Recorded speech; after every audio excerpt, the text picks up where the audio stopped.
ಬಂಧುಗಳೇ, ಇತ್ತೀಚಿನ ದಿನಗಳಲ್ಲಿ ಆಧುನಿಕ ಜಗತ್ತಿನ ಪುರುಷರ ಮೇಲಿನ ನಡೆಯುತ್ತಿರುವ ದೌರ್ಜನ್ಯ, ದಬ್ಬಾಳಿಕೆ ಹಾಗಂತ ಮಹಿಳೆಯರ ಮೇಲೆ ನಡೀತಿಲ್ವಿ ಅಂತ ಕೇಳ್ಬೋದು. ನಾನು ಮಹಿಳೆಯಾಗಿ ನಡೀತಿದೆ.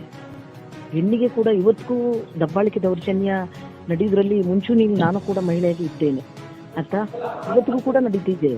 ಇವತ್ತಿಗೂ ಕೂಡ ಅವಳಿಗೆ ಮಾನಭಂಗ ಮಾಡಿ, ರೇಪ್ ಮಾಡಿ, ಅವಳಿಗೆ ದೌರ್ಜನ್ಯ ಕೃತ್ಯಗಳು ಸಣ್ಣ ಮಕ್ಕಳ ಮೇಲಿಂದ ಹಿಡಿದು ಹೆಣ್ಮಕ್ಳ ಮೇಲಿಂದ ಮಹಿಳೆಯರ ತನಕ ನಡೀತಿದ್ದೇನೆ.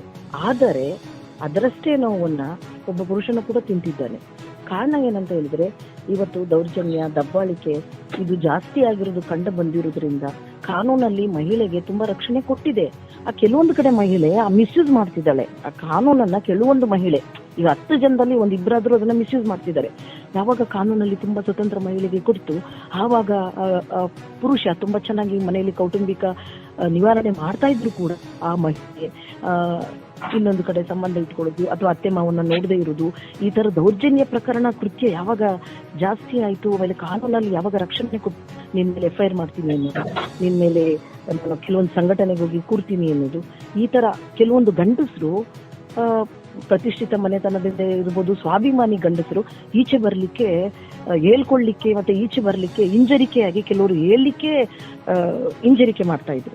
ಏನು, ಸ್ಟೇಷನ್ಗೆ ಹೋದ್ರೆ ನನ್ನ ಮರ್ಯಾದೆ ಎಲ್ಲ ಆಗುತ್ತೆ, ಅಯ್ಯೋ ಆ ಮನೆಯಲ್ಲಿ ಕೌಟುಂಬಿಕ ಕಾಲ ಇದ್ರೂ ಪರವಾಗಿಲ್ಲ, ಅಥವಾ ನೇಣಿಗೆ ಶರಣಾಗೋದಾ, ಅಥವಾ ಇನ್ನೊಂದು ರೈಲಿಗೆ ತಲೆ ಕೊಡೋದಾ, ಬೇಡಪ್ಪ ನಮ್ಮ ಸ್ವಾಭಿಮಾನ ಹೆಚ್ಚು ಅನ್ನೋವಂತ ನಿಟ್ಟಿನಲ್ಲಿ ಇರುವಾಗ ನಾವು ಯಾಕೆ ಒಂದು ಪುರುಷನ ಮೇಲೆ ದೌರ್ಜನ್ಯ, ದಬ್ಬಾಳಿಕೆ ಇದು ನಡೀತಾ ಇರೋದಕ್ಕೆ ಕೂತ್ಕೊಂಡು ಆಪ್ತ ಸಮಾಲೋಚನೆ ಮಾಡಿ. ಈಗ ಮಹಿಳೆದು ಕೇಸ್ ತುಂಬಾ ಬರ್ತವೆ ನನಗೆ. ನಾನು ಮಹಿಳಾ ಹೋರಾಟಗಾರ್ತಿಯಾಗಿ ಮಾತಾಡ್ತಾ ಇದ್ದೇನೆ. ಮಹಿಳೆದು ಕೇಸ್ ಪ್ರಕರಣಗಳು ತುಂಬಾ ಬರ್ತವೆ. ಆ ತುಂಬಾ ಬಂದಂತ ಸಂದರ್ಭದಲ್ಲಿ ಹಾಗಂತ ಗಂಡನ ಮೇಲೆ ದೂರು ಕೊಡ್ತಾಳೆ ಅಂತ ಗಂಡನ ಬಿಡು ಅಂತ ನಾನು ಹೇಳುದಿಲ್ಲ, ಪತಿಯನ್ನ ಬಿಡು ಅಂತ ನಾನು ಹೇಳುದಿಲ್ಲ. ಇಬ್ಬರಿಗೂ ಕೂರಿಸಿ ಆಪ್ತ ಸಮಾಲೋಚನೆ ಮಾಡಿ ಒಂದು ಮಾಡಿ ಕಳಿಸಿದ್ದೇನೆ. ಇಲ್ಲಿ ತನಕ ರಾಜ್ಯಾದ್ಯಂತ ಈ ಪ್ರಕರಣವನ್ನ ನಾನು ನಿಭಾಯಿಸ್ತಾ ಬಂದಿದ್ದೇನೆ. ಕೌಟುಂಬಿಕ ಕಲಹ ಅದು ಏನಿದೆ, ಗಂಡನ ಪುರುಷನಿಂದ ದಬ್ಬಾಳಿಕೆ, ದೌರ್ಜನ್ಯ ಈ ತರ ಮಾಡಿದಾನೆ ಮೇಡಮ್, ನನಗೆ ಡಿವೋರ್ಸ್ ಕೊಡಿಸಿ ಅಂತ ಬಂದಾಗ ಆಪ್ತ ಸಮಾಲೋಚನೆ ಮೂಲಕ ತಿಳಿ ಮಾಡಿ ಗಂಡು ಹೆಣ್ಣನ್ನ ಕಳಿಸಿದ್ದೀನಿ. ಇಲ್ಲಿ ತನಕ ತುಂಬಾ ಪ್ರಕರಣವನ್ನ ಠಾಣೆ ಮೆಟ್ಲು, ಕೋರ್ಟ್ ಮೆಟ್ಲು ಅಷ್ಟೇ ನಾನು ಮಾಡಿದ್ದೇನೆ. ಅದೇ ನಿಟ್ಟಿನಲ್ಲಿ ಪುರುಷ ಕೂಡ ತಂದು ಕೊಟ್ಟಾಗ ಅಣ್ಣನ ಮೇಲೆ, ಅತ್ತಿಗೆ ಮೇಲೆ, ತಾಯಿ ಮೇಲೆ, ಅಥವಾ ಹೆಂಡತಿ ಮೇಲೆ, ಅಥವಾ ಇನ್ನೊಂದು ಕಡೆ ಕೆಲಸ ಮಾಡೋ ಕಡೆ ಅವನಿಗೆ ಇನ್ಯಾರು ಹೊಡೆದು ಅಲ್ಲೇ ಮಾಡಿದ್ರು. ಕೆಲವೊಂದು ಪುರುಷರು ತುಂಬಾ ಇನ್ನೋಸೆಂಟ್ ಆಗಿರ್ತಾರೆ, ಮನೆಯಲ್ಲಿ ಬೆಳೆದಿರೋ ವಾತಾವರಣದಲ್ಲಿ ತುಂಬಾ ಕೂಡ ಇನ್ನೋಸೆಂಟ್ ಆಗಿರ್ತಾರೆ, ಓದಿರ್ತಾರೆ, ತುಂಬಾ ಇನ್ನೋಸೆಂಟ್ ಆಗಿರ್ತಾರೆ. ಅವ್ರಿಗೆಲ್ಲ ಇನ್ನೊಂದು ಕಡೆ ಅಪಮಾನ ಮಾಡೋದು, ದೌರ್ಜನ್ಯ ಮಾಡೋದು ಅನ್ನುವಾಗ ನಾವು ಇದಕ್ಕೆ ಧ್ವನಿಯಾಗಿರ್ಬೇಕು. ಪುರುಷನಿಗೆ ಧ್ವನಿಯಾಗಿ ಇರಬೇಕು. ಮಹಿಳೆಗೆ ಎಷ್ಟು ಧ್ವನಿಯಾಗಿರ್ತೇವೆ ಹಾಗೆ ಕೂಡ ಪುರುಷನಿಗೂ ಕೂಡ ಧ್ವನಿಯಾಗಿರ್ಬೇಕು ಅಂತೇಳಿ ಇದು ರಾಜ್ಯ ಮಾನವ ಹಕ್ಕುಗಳ ಪುರುಷರ ಹಿತರಕ್ಷಣಾ ಸಮಿತಿ ಆಯೋಗ ಯಾಕೆ ಮಾಡಬಾರ್ದು ಅಂತ ಹೇಳಿ ನಾನು ನಿನ್ನೆ ಮಂಡ್ಯ ಪ್ರವಾಸಿ ಮಂದಿರದಲ್ಲಿ ಮೀಟಿಂಗ್ಗೆ ಕರೆದಿದ್ದೆ.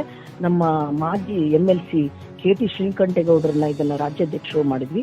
ಮತ್ತೆ ನಟರಾಜು ಅಂತ NYK ಅಂದ್ರೆ NYK ಹಿಂದೆ ಇತ್ತು, ನೆಹರು ಯುವ ಕೇಂದ್ರ, ಇದರಲ್ಲಿ ಅವರು ಆಫೀಸರ್ ಆಗಿರ್ತಾರೆ ಕರ್ನಾಟಕ ರಾಜ್ಯಕ್ಕೆ. ಅವರು ನಟರಾಜು ಅನ್ನೋರ್ನ ಉಪಾಧ್ಯಕ್ಷ ಮಾಡಿ ನಾನು ಇದರಲ್ಲಿ ಕಾರ್ಯದರ್ಶಿಯಾಗಿ ಕೆಲಸವನ್ನ ನಿಭಾಯಿಸಬೇಕು ಅಂತೇಳಿ ನೊಂದ ಪುರುಷರು ಅಥವಾ ನೊಂದ ಮಹಿಳೆ ಯಾರು ಬರ್ತಾರೆ ಕೌಟುಂಬಿಕ ಕಲಹ ಇಂಥದನ್ನ ತಿಳಿ ಮಾಡಿ ಆಪ್ತ ಸಮಾಲೋಚನೆ ಮೂಲಕ ಪುರುಷನಿಗೂ ಕೂಡ, ಅವ್ರ ಮನೆ ಹೆಂಗಸರಿಗೂ ಕೂಡ ಈಗ ಮಹಿಳೆಗೆ ಏನ್ ಮಾಡ್ತಾ ಇದೀವಿ, ಪುರುಷನ್ಗೆ ಏನ್ ಮಾಡ್ತಾ ಇದೀವಿ, ಅದೇ ತರ ಆಪ್ತ ಸಮಾಲೋಚನೆ ಮೂಲಕ ತಿಳಿ ಮಾಡುವ ನಿಟ್ಟಿನಲ್ಲಿ ಮಾಡಿಕೊಳ್ತಿದ್ದೇವೆ ಸರ್.